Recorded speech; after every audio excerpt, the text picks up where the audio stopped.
vás na tejto jasličkovej pobožnosti, kde sme si s deťmi aj tento rok, ako každý rok, pripravili malé predstavenie toho, čo sa pred pár rokmi udialo. Niečo veľké, tak si to užite a sledujte pozorne. Teraz by som pozvala ešte náš zbor starších.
Duch Svätý zostúpi na teba a preto ako dieťa bude sväté, bude sa volať Synom Božím. Hľa, služobnica Pána, nech sa mi stane podľa tvojho slova. Vtedy Mária pocítila, ako ju naplnil Duch Svätý. Mária, Mária, čo sa stalo? Boh sa mi zjavil. Boh poslal ku mne anjela Jozefa. Boh prišiel ku mne. Mária, čo to hovoríš? Prečo by si Boží mal prísť z tela človeka? Veď môže prísť z neba. Čo budeme robiť? Jozef odíde za mesto a takto uvažuje. Stalo sa to naozaj? Ak je to pravda, Mária je svätá žena a ja nemôžem byť jej mužom. Ona patrí tebe. Musím ju prepustiť. Sedela, čakala, zotmelo sa a prišla noc. Zaspal v tom boji, zaspal únavou. Postne prišla odpoveď. Zjavil sa mu ten istý anjel ako Márii. Jozef si Dávidov, neboj sa prijať Máriu za svoju manželku, lebo to, čo sa v nej počala z Ducha Svätého, porodí syna a dáš mu meno Ježiš. Pána počne a porodí syna. Je to pravda. Mesia sa narodí v mojom dome. Je to pravda. Rímsky cisár Augustus chcel vedieť, koľko obyvateľov má jeho obrovská ríša. Aj Palestína patrila do tejto rímskej ríše. Cisár vydával rozkaz, aby sa každý dal zapísať do svojho mesta, odkiaľ pochádzali jeho predkovia. Jozef pochádzal z kráľovského rodu Dávidovho. Musel sa preto ísť zapísať do Betléma. Mária, počula si ten rozkaz? Cisár rozkazuje. Treba poslúchať. Ale čo ty, Mária? Bude dlho trvať, kým sa vrátim z Betléma? Jozef, dovol mi ísť s tebou. Mária, ale teba zákon nezavezuje. Ty nemusíš ísť najmä teraz, keď čakáš dieťatko. Bola by to pre teba veľmi dlhá a namáhavá cesta. Odtiaľto z Nazareta je veľmi ďaleko do Betléma. Jozef, aj keď mi to zákon. Jozef, som tvoja manželka a aj keď mi to zákon nekáže, ale Jozef káže mi do srdca. Ďakujem, Mária. Boh je s nami a bude nám na pomoci. Ak si potrebné pre seba a pre dieťatko, ja prichystám osúdku.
Napokon sa uchýlili do jaskyne za mestom, do opustenej maštalky medzi zvieratá. V betlémskej maštalke sa narodil Ježiš Kristus.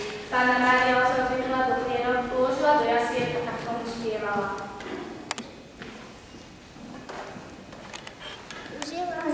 Už je láska medzi nami, už je narodená, vonejšími kvetami lúka pokosená, vzal Boží dieťa na ramena.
Orba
Na pokoriadku mala jak Kristova aniel viazne na slov.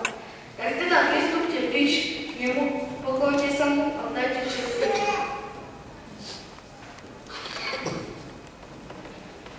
Vítaj nám, Ježiško, od dávna túžený, Ty si prišiel spasiť svet, od Boha poslaný. Ja za to pre Tebou na kolena padám, by som bol účastný, spasenia ťa žiadam.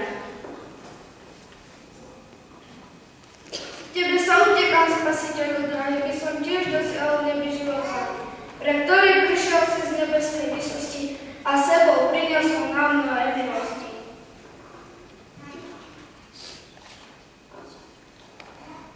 Ja sa tiež teším nad príchodom tvojim, tebe sa oddávam celým srdcom svojim. Neodchádzaj od nás, zostaň našim s nami, budeme tvať Otce spolu podporami.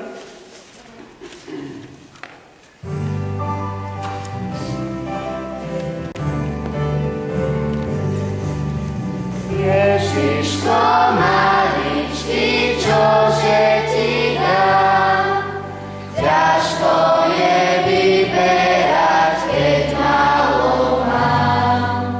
Srdce ti darujem, láska je v ňom, dávam ti ochranu celý náš dom. Za seba prosím a za všetkých tiež, čo sú tam ďaleko od domu, vieš. Ježiško maličký, môj Boh a Pán, veselé Vianoce daj všetkým nám.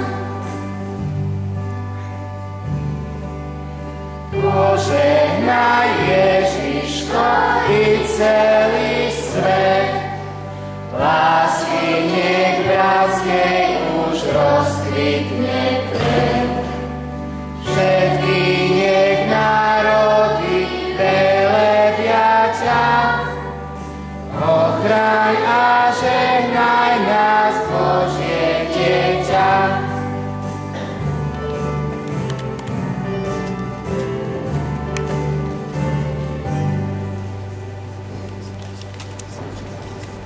Boh dal zvláštne znamenia Johanov. Na nebi sa ukázala nezvyčajná hviezda. Traja múdri králi z východu vybrali sa za hviezdou. Nemohli zostať doma. Nepokoj, ktorý pocítili, ich nútil hľadať pravdu. Vybrali sa za hviezdou, ktorá ich vyviedla do Betlehema. Ľa, či svetlo neusvedcuje mašta. Či si nehovoril o kráľovi? Bratia, či nie je jedno, či v paláci, či v maštani, kde je čisté srdce, tam nerozhoduje bohatstvo a prebytok. Boh je pravda a pravdu žiada, nech aj spravodlivý pravdu hľadá. Nepôjdeme k Herodesovi, lebo on staré zlamy, nie sú jeho slova priame, inú cestu nás spojovane tam pôjdu.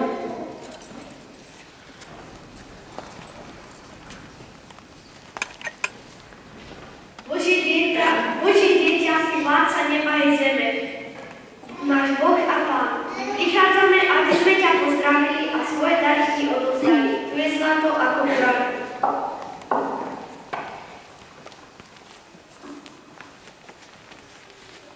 Pri tebe, kráľom, kadiu a konečnému Bohu, so veľmi Pane Syna, dávame ti.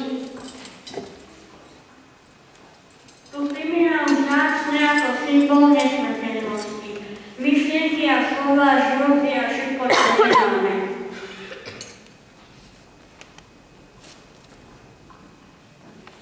Znešené a vzácne sú všetky vaše dary, nech sa vám Boh za ne odvďačí. Anieli nielen pastiekov vtedy, ale aj nás volajú ku jasličkám posilnickými vierou a odovzdanú dary.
sa dotýka, nik už nie je sám, je tu Ježiš. S láskou si nebo opustil, stal si sa jedným z nás. Miesto si však nenašiel, dnes národ za nás. S láskou si nebo opustil, stal si sa jedným z nás. Miesto si však nenašiel, dnes národ za nás. Martuška mala počula a to je na srdci leží, že ku Ježiškovým jaslíčkam, kde kto za ličekom beží. Kto mi povie, čo by som mu ja mala dať, jablčko, orechy, čo by si chcel odo mňa mať, viem tu bábiku mu dám, čo najradšej mám. Vidí krásny Betlehem, na ktorým žiari svetlo, v jasličkách leží Ježiško, okolo šíri sa teplo. Tu máš a hraj sa, Ježiško. Tak zo srdca mu vraví, len požehnaný rodičov, nech žijú do krónu slavy. Ježiška v jasličkách sladký sem uspáva a hreje ho láska, ktorú mu Martuška dáva.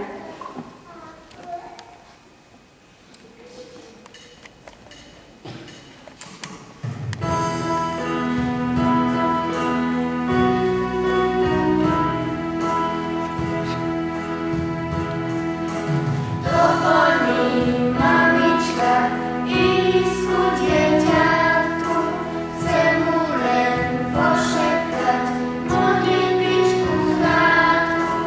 A ešte prosím, môžem ho na ručky vziať, veď je tak mamičky, on bude búhať.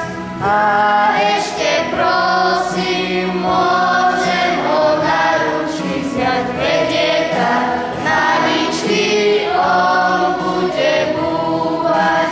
Ježiško neskiera k nám obe ručky, pustí ma mamička, pôjdem potichučky.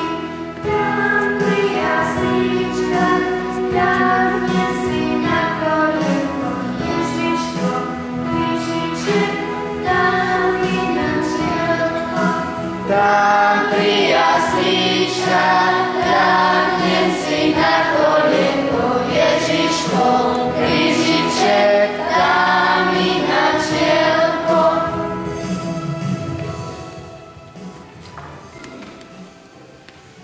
Ježiško, a ja ťa ľúbim, ty to iste o mne vieš a v srdiečku svojom cítim, že odo mňa niečo chceš, aby si sa mohol na mňa s láskou z neba pozerať. Chcem sa modliť, dávať pozor na seba. Nechcem sa už nikdy zlostiť, vždy len pravdu hovoriť a so svojím andeličkom v priateľstve chcem vždy žiť. Buď spokojný, Ježiško, tu máš moje srdiečko a my ostatní dávame Ježiškovi to, čo máme. Poďme už ku jeho živým jasliam, nech nás požehná.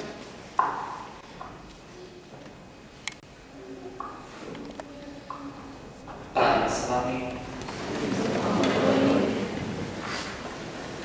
Bratia a sestry, v tieto dni myslíme na to, že Boh prišiel ľuďom, prišiel ako malé dieťa, Syn Boží sa stal človekom, aby nás vykúpil. Leží ako malé dieťa v jasliach. Osobitne sa takto približuje k deťom. Boh chce mať blízko všetkých detí, preto neskôr Pán Ježiš povedal, nechajte deti prichádzať ku mne, lebo takým patrí Božie kráľovstvo.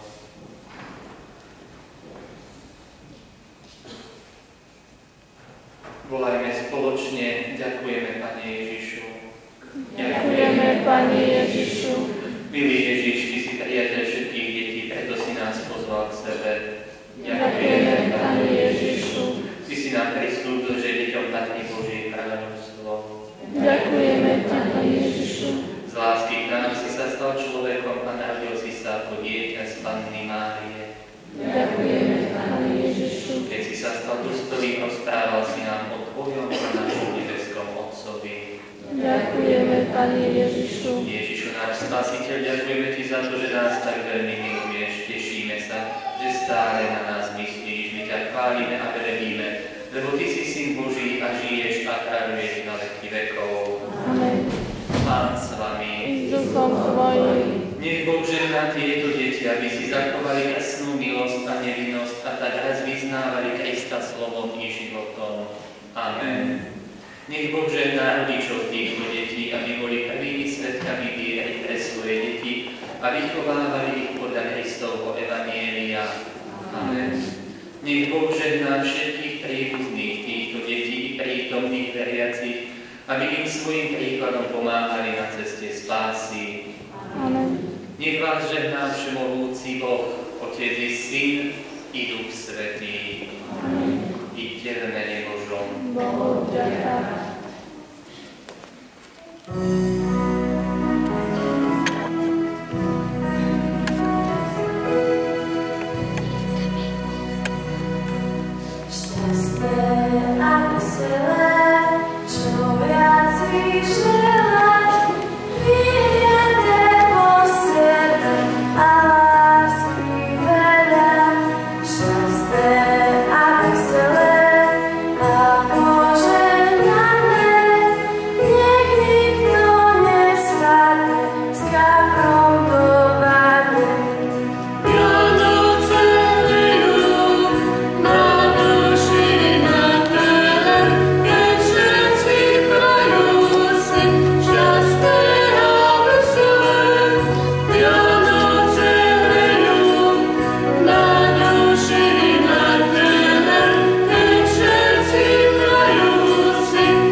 a veselé a v novom roku viac milých úsmevov s iskierkou.